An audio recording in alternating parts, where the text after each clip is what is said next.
खुश आमदीद, खैर मकदम और वेलकम है आप सभी सामईन व नाज़रीन का। मुझे उम्मीद है कि आप लोग ऑलरेडी ही हमारे रिजवान ज़हीर यूट्यूब चैनल को सब्सक्राइब कर चुके होंगे, लेकिन अगर अभी तक आपने सब्सक्राइब नहीं किया है तो ज़रूर सब्सक्राइब कर ले, ताकि आपको आपकी हर एक डाउट का, आपके हर एक सवाल का क्वेश्चन मैं दे सकूँ।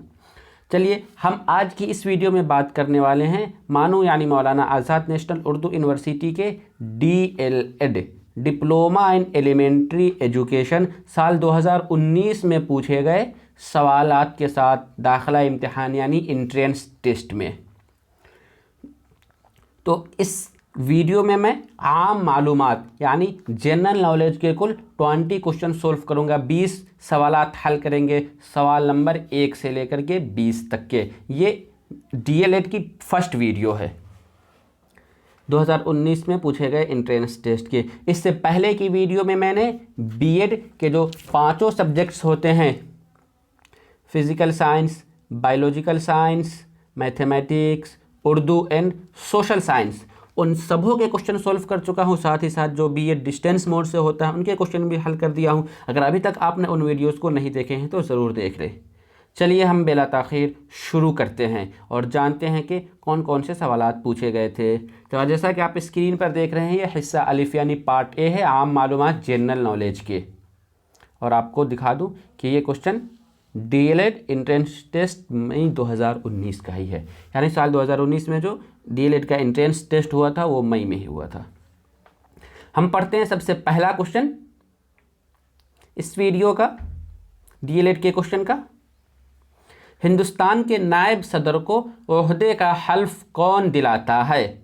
मीन्स के नायब सदर, वाइस प्रेसिडेंट को शपथ कौन दिलाता है, ओथ कौन दिलाता है? ऑप्शन A स्पीकर, B सदर, C वज़ीर आज़म और D भारत के चीफ जस्टिस। मैं इस क्वेश्चन का आंसर बताने से पहले आपको थोड़ा सा नायब सदर जमहूरिया के बारे में कुछ बताता चलूँ, या जो वाइस प्रेसिडेंट है, उपराष्ट्रपति कौन हो सकता है उसके बनने के लिए इंडियन कॉन्स्टिट्यूशन में क्या क्राइटेरिया, क्या अहलियत बताए गए हैं। तो सबसे पहले बताता चलूँ कि नायब सदर जमहूरिया है, इनका जिक्र आया है कौन से आर्टिकल 54 में। और उनके बनने के लिए जो 3 अहम चीज़ें हैं, सबसे पहली चीज़ एक ये कि वो भारत का नागरिक हो, हिंदुस्तान का जो शहरियत मिला हो। दूसरी चीज़ है कि एज 35 साल हो कम से कम। और तीसरी चीज़, वो किसी भी सदन का, मीन्स के लोकसभा या राज्यसभा या फिर विधान परिषद, किसी का भी वो सदस्य यानी मेंबर ना हो। जो लोअर हाउस है और अपर हाउस, जिसे ईवान ज़ीरी और ईवान बाला कहते हैं, उनमें से किसी का भी वो सदर ना हो। तो ये 3 अहम चीज़ हैं उनके लिए, वो तभी हिंदुस्तान का सदर बन सकता है। और अब मैं इस क्वेश्चन के आंसर पर आ रहा हूँ कि सदर का हल्फ यानी ओथ कौन दिलाता है। तो नायब सदर जमहूरिया को सदर जमहूरिया यानी जो प्रेसिडेंट है वही वाइस प्रेसिडेंट को हल्फ दिलाते हैं। लेकिन यहाँ अब मैं एक और आपको बताता चलूँ कि जो सदर हैं, जो प्रेसिडेंट हैं, उन्हें कौन हल्फ दिलाता है। तो उन्हें भारत के जो चीफ जस्टिस होते हैं यानी CJI, chief justice of India, वो हिंदुस्तान के राष्ट्रपति को, हिंदुस्तान के सदर को हल्फ दिलाता है। और जो ऑप्शन C में वज़ीर आज़म दिख रहा है, तो मैं आपको बताता चलूँ कि वज़ीर आज़म को हल्फ कौन दिलाता है। तो वज़ीर आज़म को हल्फ सदर ही दिलाता है, यानी जो प्रेसिडेंट होते हैं। मीन्स के वाइस प्रेसिडेंट को और प्राइम मिनिस्टर को सदर हल्फ दिलाता है, और सदर जो होते हैं उन्हें भारत का चीफ जस्टिस हल्फ दिलाता है। चलिए हम आगे बढ़ते हैं। क्वेश्चन नंबर 2, मौसीकी आला सितार का मोजिद कौन है? मौसीकी आला यानी एक म्यूज़िकल इंस्ट्रूमेंट है। सितार जैसे तबला, गिटार वगैरह होता है, उसी तरह से सितार है, उसका मोजिद, इन्वेंटर कौन है? ऑप्शन A तानसेन, B अमीर खुसरू, C मिनहाजुस सिराज और D ज़ियाउल बरनी। तो इस क्वेश्चन का राइट आंसर है वो है ऑप्शन B अमीर खुसरू। मौसीकी आला सितार का मोजिद अमीर खुसरू को माना गया है। आगे है क्वेश्चन नंबर 3, दरियाए नील इस समंदर में मिलती है। दरियाए नील जो कि वर्ल्ड का पूरे दुनिया का सबसे बड़ा नदी समंदर है वो कौन से समंदर में मिलती है? ऑप्शन ए अराल समंदर, बी कैप्सेन समंदर, सी बहरे रूम और डी बहरे अस्वद। तो इस क्वेश्चन का राइट आंसर है वो है ऑप्शन सी बहरे रूम, जिसे मेडिटेरियन सी भी कहते हैं। हम आगे बढ़ते हैं क्वेश्चन नंबर 4। अकबर के दरबार में जब्त टैक्स को मुतारिफ करने वाला वजीर। अकबर जो कि मुग़ल बादशाह था, बहुत ही कामयाब बादशाह था, उसके दरबार में एक टैक्स लगाई गई थी, उसका नाम क्या था? जब्त टैक्स। उससे किसने इंट्रोड्यूस किया था, उसे किसने मुतारिफ कराया था? ऑप्शन ए बीरबल, सी तोडरमल, सी संग्राम सिंह और डी अबुल फजल।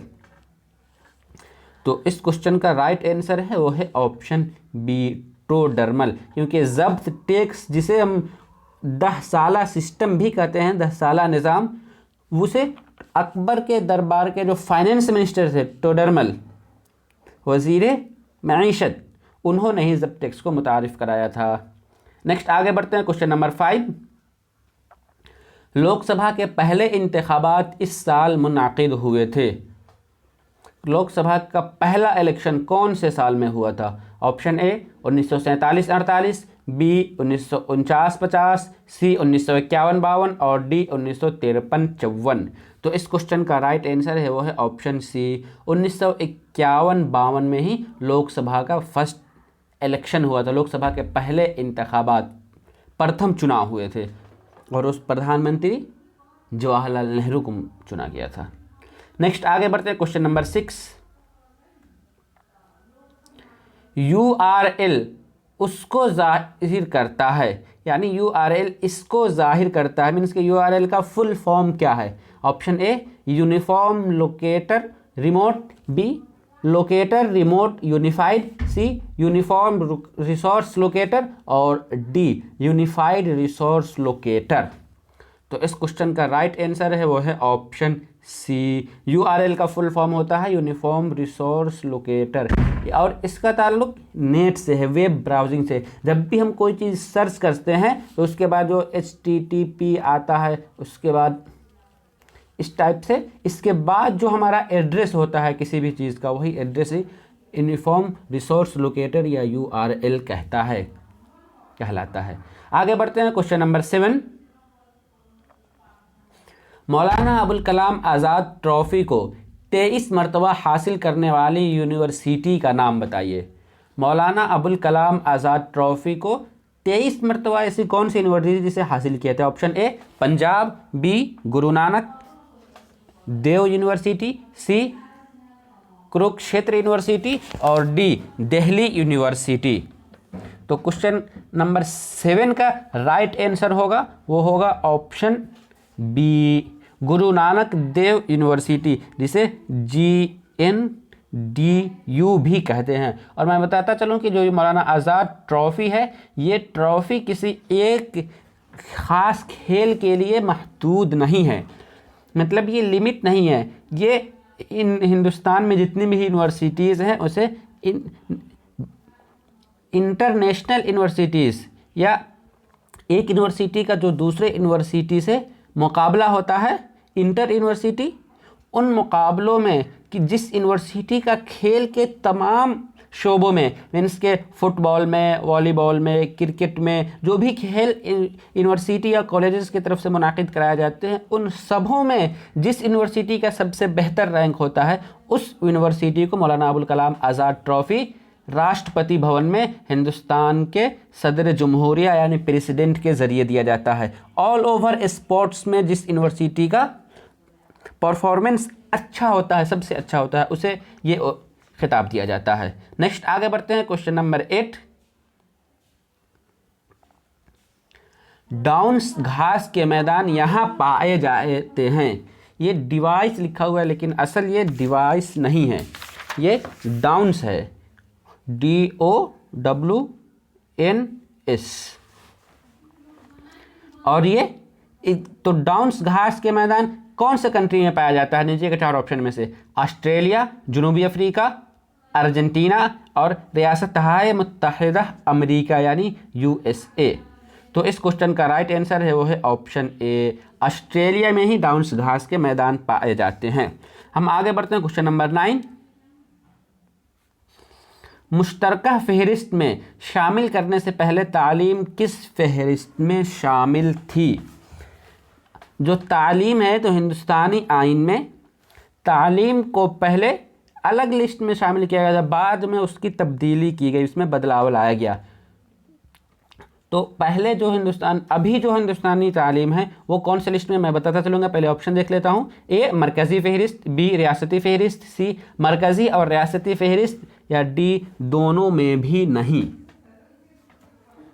तो इस क्वेश्चन का राइट आंसर है वो है ऑप्शन बी, यानी मुश्तरका फ़हरिस्त, जिसे हम कॉन्करेंट लिस्ट या समवर्ती सूची कहते हैं। तो मौजूदा दौर में जो तालीम है, एजुकेशन है, वह मुश्तरका फ़हरिस्त, कॉन्करेंट लिस्ट या समवर्ती सूची में है। लेकिन वो 1976 में 42वें अमेंडमेंट से पहले वो रियासती फ़हरिस्त, स्टेट लिस्ट में था, राज्य सूची में।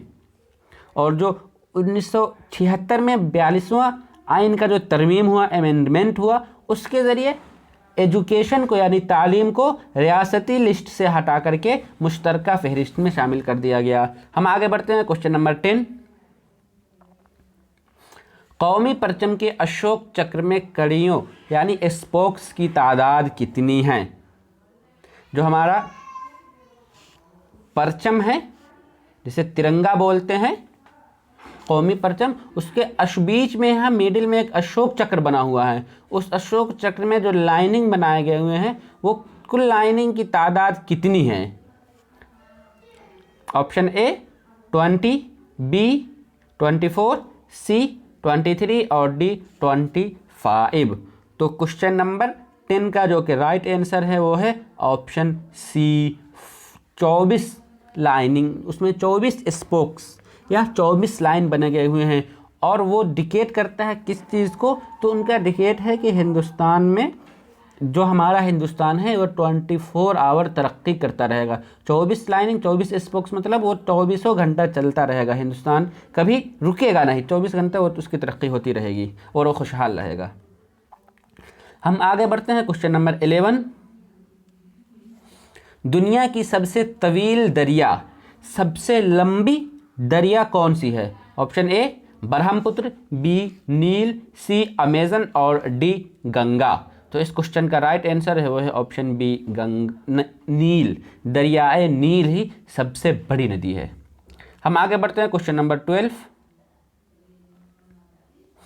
वह नोबेल इनाम याफ्ता शख्सियत जिनको पहला भारत रत्न अवार्ड दिया गया, यानी ऐसी शख्सियत जिसे पहला भारत रत्न अवार्ड मिला, उन्हें नोबेल इनाम भी मिला था। Option A Mother Teresa, B Rabindranath Tagore, C CV Raman और डी अमर्त्य सेन। तो ये 4 ऑप्शन हैं। इन चारों ऑप्शन भी आपके लिए बहुत ही इंपॉर्टेंट है, क्योंकि ये इन चारों का ताल्लुक़ हिंदुस्तान से है और इन्हें नोबेल मिला हुआ है। कभी कभी इनके बारे में पूछा जाता है कि मदर टेरेसा को, यानी आपको ऑप्शन दे दिया जाएगा कि इनमें से किन्हें नोबेल इनाम नहीं मिला है, तो कोई एक अलग से नाम डाल दिया जाएगा, ये चारों में से कोई एक गायब करके, या इनमें से कोई एक पूछ दिया जाए कि इनमें से किन्हें इनमें से किन्हें नोबेल इनाम मिला है। तो आप इन चीज़ों को ज़रूर नोट कर लें कि हिंदुस्तान में अब तक के किन लोगों को नोबेल इनाम मिला है। तो इस क्वेश्चन का राइट आंसर है वो है ऑप्शन सी, सीवी रमन, या जिन्होंने नोबेल इनाम भी मिला है और पहला भारत रत्न 1954 में मिला था। हम आगे बढ़ते हैं। नेक्स्ट क्वेश्चन है क्वेश्चन नंबर 13। ज़लज़लों की पैमाइश के लिए इस्तेमाल होने वाला आला, ज़लज़ला यानी अर्थक्वेक, भूकंप को नापने के लिए कौन सा टूल्स इस्तेमाल किया जाता है, कौन सा आला इस्तेमाल किया जाता है? यानी जो उसकी तीव्रता होती है, कितनी तेज़, कितनी रफ्तार, तो उसकी झटका कितने ज़ोर से था। तो option A orthograph, B orthograph, C seismograph और डी कंपास मैरिनर्स। तो इस क्वेश्चन का राइट आंसर है वो है ऑप्शन सी, सिस्मोग्राफ। जलजला यानी अर्थक्वेक को नापने के लिए इस्तेमाल होने वाला आला सिस्मोग्राफ कहलाता है। नेक्स्ट आगे बढ़ते हैं, क्वेश्चन नंबर 14। न्यूट्रॉन को इसने दरियाफ्त किया। न्यूट्रॉन को इसने दरियाफ्त किया, थॉमसन ने, चैडविक ने, जॉन डाल्टन ने या फिर डी रदरफोर्ड। तो इस क्वेश्चन का राइट आंसर है वो है ऑप्शन बी, न्यूट्रॉन को जेम्स चैडविक ने दरियाफ्त किया था। लेकिन 3 चीज़ें आती है, क्या एक होता है न्यूट्रॉन, फिर इलेक्ट्रॉन और प्रोटॉन। तो इन तीनों के मैं मौजूद के बारे में बताता चलूँ क्योंकि ऑप्शन में ही छुपे हुए हैं। तो जो थॉमस हैं उन्होंने क्या किसकी दरियाफ्त की थी, इलेक्ट्रॉन की। थॉमस इलेक्ट्रॉन की, चैडविक न्यूट्रॉन की और रदरफोर्ड है इन्होंने प्रोटॉन की दरियाफ्त की थी। आप इन चीज़ों को ज़रूर याद कर लें, आपके लिए बहुत ही मुफीद है। और जो जॉन डाल्टन है इन्होंने एक अपना डाल्टन फार्मूला दिया था, ये अलग एक्सपेरिमेंट है। हम आगे बढ़ते हैं, क्वेश्चन नंबर 15। कसाह यानी जिसे रिकेट्स कहते हैं उसकी कमी वाकई होती है। रिकेट्स किसे कहते हैं, सूखा रोग को। सूखा रोग किसकी कमी से होता है, ऑप्शन ए फॉल्कतर्शा, बी टोकोफेरल, सी नियासन और डी कैल्सीफोरल। तो आपको बताता चलूं कि जो रिकेट्स है या कसाह या सूखा रोग वो विटामिन डी की कमी से होता है और विटामिन डी में ही एक किस्म आती है कैल्सीफेरॉल की। तो यहाँ विटामिन डी नहीं दिया हुआ लेकिन कैल्सीफेरॉल है, इस वजह से इस क्वेश्चन का हम राइट आंसर लेंगे कैल्सीफेरॉल। हम आगे बढ़ते हैं, क्वेश्चन नंबर 16। रैयतवारी निज़ाम को मुतारिफ करने वाला रैयतवारी सिस्टम अंग्रेज़ों के द्वारा जारी किया गया था, बनाया गया था। उसे अंग्रेज़ों के कौन से गवर्नर ने लागू किया था, option A Hastings, B Dalhousie, C Thomas Munro और डी जनरल डायर। तो इस क्वेश्चन का राइट आंसर है वो है ऑप्शन सी, थॉमस मुनरो ने ही रैयतवारी सिस्टम को लागू किया था। और कब, इसे 1820 में उन्होंने लागू किया था। हम आगे बढ़ते हैं, क्वेश्चन नंबर 17। यूएनडीपी के इंसानी तरक्की इंडेक्स 2018 के मुताबिक हिंदुस्तान का रैंक है। यूएनडीपी के इंसानी तरक्की इंडेक्स, इंसान का जो डेवलपमेंट है उस इंडेक्स में हिंदुस्तान का कौन सा रैंक है 2018 के मुताबिक, ऑप्शन ए 129, बी 130, सी 131 और डी 132।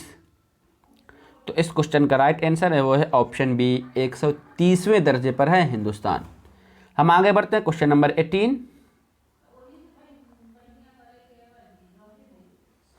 दर्ज झैल में से यह चीफ इलेक्शन कमिश्नर और दीगर को कमिश्नरों का तकर्रुर करता है। दर्ज झैल में से कौन से ऐसा ऑप्शन सही है वो जो कि चीफ इलेक्शन कमीशन और दीगर कमिश्नरों का तकर्रुर करता को अपॉइंट करता है। तकर्रुर करना, अपॉइंट करना, नियुक्त करना। ऑप्शन ए हिंदुस्तान के वज़ीर आज़म, बी हिंदुस्तान के अटॉर्नी जनरल, सी सदर जमहूरिया हिंद और डी सुप्रीम कोर्ट के चीफ जस्टिस। तो इस क्वेश्चन का राइट आंसर है वो है ऑप्शन सी, यानी चीफ इलेक्शन कमिश्नर जो होते हैं या फिर दीगर जो कमिश्नर्स होते हैं अलग अलग ग्रुप्स के, उनकी अपॉइंटमेंट, उनकी तकर्रुरी सदर जमहूरिया हिंद, राष्ट्रपति या प्रेसिडेंट के ज़रिए किया जाता है। हम आगे बढ़ते हैं, क्वेश्चन नंबर 19 इस वीडियो का सेकेंड लास्ट क्वेश्चन है। यह हुक्मरान लाख बख्श कहलाता है। कौन सा ऐसा हुक्मरान है जो कि लाख बख्श कहलाता है, option A Altamash, B Aibak, C Razia और डी बलबन। तो इस क्वेश्चन का राइट आंसर है वो है ऑप्शन बी, कुतुबुद्दीन ऐबक। कुतुबुद्दीन ऐबक को ही लाख बख्श भी कहा जाता था। हम आगे बढ़ते हैं, इस वीडियो का सबसे last question.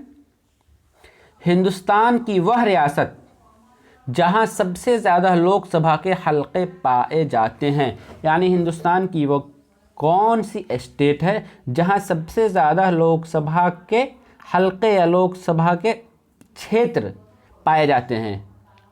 Option A Andhra Pradesh, B Bihar, C मगरबी बंगाल और डी उत्तर प्रदेश। तो मैं चारों ऑप्शंस में, चारों में कितनी, कौन सी जगह पे कितनी सीटें मैं बताता चलूँगा, आप खुद ब खुद इस क्वेश्चन का आंसर निकाल लेंगे। आंध्र प्रदेश में लोकसभा की सीटें जो हैं वो 25, बिहार में 40, मगरबी बंगाल में 42 और जो उत्तर प्रदेश है वो है 80। तो सबसे ज़्यादा जो लोकसभा की सीटें पाई जाती है वो कहाँ है? उत्तर प्रदेश में। कुल 80 सीटें हैं, जो कि पूरे हिंदुस्तान में सबसे ज़्यादा सीटें एक ही सूबे में हैं, एक ही रियासत में। तो चलिए आज की इस वीडियो में बस इतना ही। उम्मीद करता हूँ कि आपको ये वीडियो पसंद आई होगी और आप फ़ायदा या इस्तिफ़ादा इस वीडियो से करेंगे, क्योंकि बहुत ही अहम इन्फोटेन जानकारी मैंने आपको दी है। क्वेश्चन के साथ जो आंसर था वो आंसर तो मैंने बताया ही है, साथ ही साथ उससे रिलेटेड और भी इन्फॉर्मेशन मैंने आपको दिया है जो भी क्वेश्चन से रिलेटेड हो सकते थे, मुमकिन थे। तो आपको ये वीडियो कैसी लगी नीचे कमेंट बॉक्स में ज़रूर बताएं और इस वीडियो को ज़्यादा से ज़्यादा लोगों तक शेयर करें ताकि ज़्यादा से ज़्यादा लोग इस वीडियो का फ़ायदा उठा सकें और वो अपनी फ्यूचर को या फिर अपने टारगेट को अचीव कर सकें। तो चलिए आज हमें दीजिए इजाज़त, मिलेंगे फिर आप सबों से इसी सीरीज़ की अगले वीडियो में उमूमी उर्दू यानी जनरल उर्दू के सवालात के साथ। तब तक के लिए शुक्रिया। अल्लाह हाफिज़, टेक केयर।